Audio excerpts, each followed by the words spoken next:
ఎన్టీఆర్ వర్ధంతి నేపథ్యంలో గుడివాడలో తీవ్ర ఉద్రిక్తత పరిస్థితులు నెలకొన్నాయి. దివంగత ఎన్టీఆర్ కు నివాళులర్పించేందుకు ఆయన విగ్రహం వద్దకు వెళ్తున్న టీడీపీ జనసేన శ్రేణులను పోలీసులు అడ్డుకున్నారు. విగ్రహం వద్దకు వెళ్లేందుకు అనుమతి లేదని పోలీసులు చెప్పారు.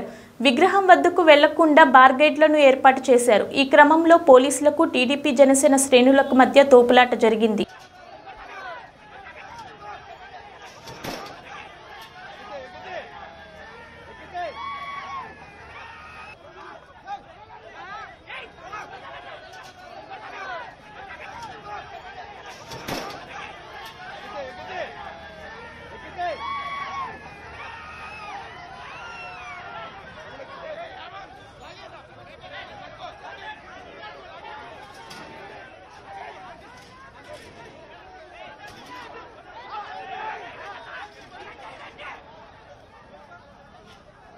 I love you.